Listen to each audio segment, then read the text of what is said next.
So Manhattan. I got my Matt in the box. Manhattan, New York, okay, had a record 15,025 empty apartments in August. Ouch. Let me say this one more time. Manhattan had a record of 15,025 empty apartments in August. The borough vacancy rate rose above 5% for the first time ever, according to a report from real estate from Douglas Elliman and appraiser Miller Samuel. It was the highest level in the report's 14-year history, during which Manhattan's vacancy rate has fluctuated between 1.5% to 2.5%. Guys, let me say this to you. To go from 1.5 to 2.5 to 5% is double. This is not a small number here. Yeah. Over the past 4 months, the rate has made a steady and steep rise, hitting a record each month. Adam, you see the stats with New York. 15,025 empty apartments in August, 5% vacancy for the first time. What do you think about this? You know, if you asked me in February, so every summer I tend to get out of my, born and raised in Miami, I live in Miami, I can work remote. If you asked, so every summer I try to go someplace different, I travel, what have you. If you asked me this February, pre-COVID, what my summer plans would be, I'd say there's a 100% chance I'll be in New York, chilling. I love New York City. You know, rent an apartment for a month or two. Nice. I love it. I put on some headphones and I just walk all around the city. There's nothing like it. In Manhattan. In Manhattan, Nice.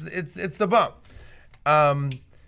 Fast forward, in the second city closest to New York City, Addison, Texas, is nothing more better. and it just, Best beach.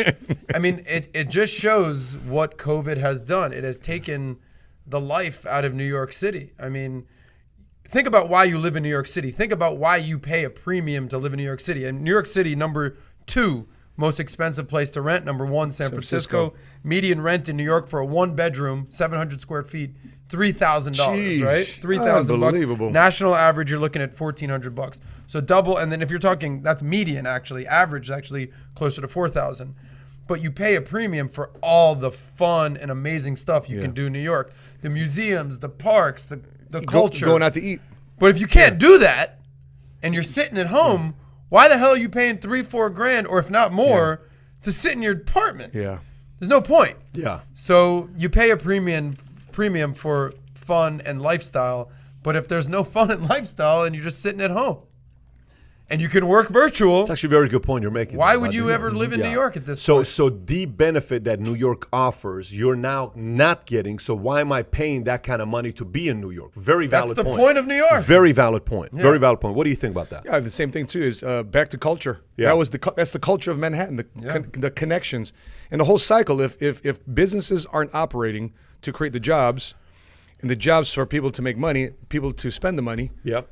So a business can still thrive, so business can receive the money. So that whole cycle is not happening right now.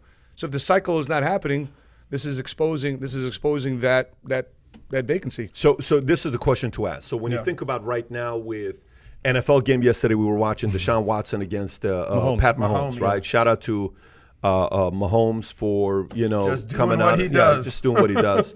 And Deshaun Watson, he lost a very good receiver. We hope he gets something back because that guy's a talented guy. But you're watching a game and they have some fans there. They were expecting 17,000 people in KC. Yeah, a lot of these NFL stadiums, they're not selling any tickets. Yeah, right. But KC said yes. So 17,000 people showed up to the game, right? Okay. Give or take. And they usually have, 70,000? They usually have 60, 70,000 people there, right? So you watch the NBA, the bubble, right? And you see what's going on with the bubble, and you're watching some of these games, and people watching the games from their, their screens, and their Zoom.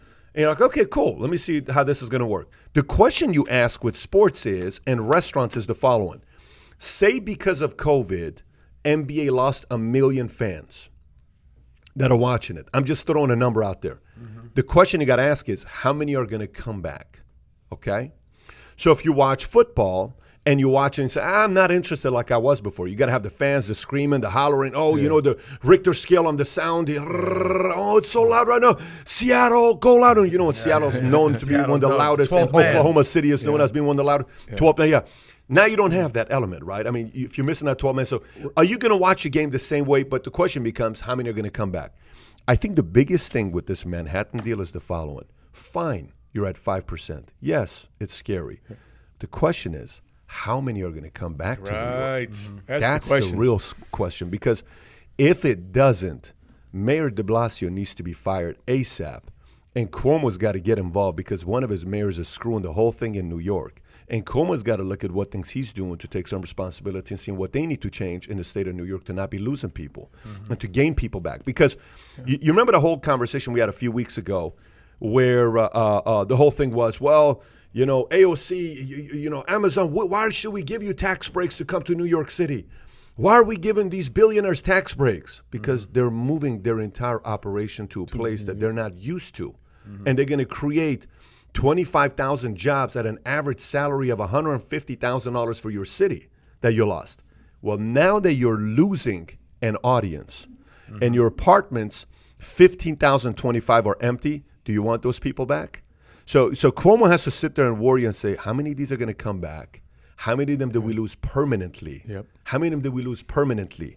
Because I left California to go to Dallas. They lost you. You know what the plan was when we left to California to go to Dallas? To go back to California. To go back to California. But California's lost me. California's lost me. All my friends, family, everybody's in California. You can close my eyes, put me in the car, open the window. I can smell and tell you what street we're on. I've driven on every single road in LA and California. I mean, you can take me anywhere. I know how to go to any place because I've been all over California, all over LA, right? So now I come here. I'm lost every other day. Okay, I just know how to get to the office and the airport when I'm in Texas. These freeways are very different. Maybe home. Right? Yeah, exactly. It's just not a left; it's a U-turn left. So now you go to a different place, but that's a permanent person you lost. This is not a temporary person. A permanent person with jobs. They created jobs. You're okay losing temporary people. For example, when hurricane happens in Florida, where do people go? New York. New York, but it's temporary. Yeah. So Florida doesn't care because, like, listen, after the hurricane, they're coming back. Of course. When New Orleans hurricane hit, people left permanently. Right. So New York has to ask, is this a permanent exodus or is this a temporary one? Because if it's permanent, New York's about to take a hit that we don't even know the aftershock effects of this. You mentioned a few podcasts ago, a bunch of billionaires also departed. Yes. So not only the vacancies are happening, but you have job creators and innovators. $336 billion of wealth left. That's a lot of money. So you know who's going to have to do a lot of cooking? Governor Cuomo. He said, hey, come back to New York, I'll cook you dinner. Well, you got cooking and recruiting. About 15,000, 16,000 people to cook dinner. You know,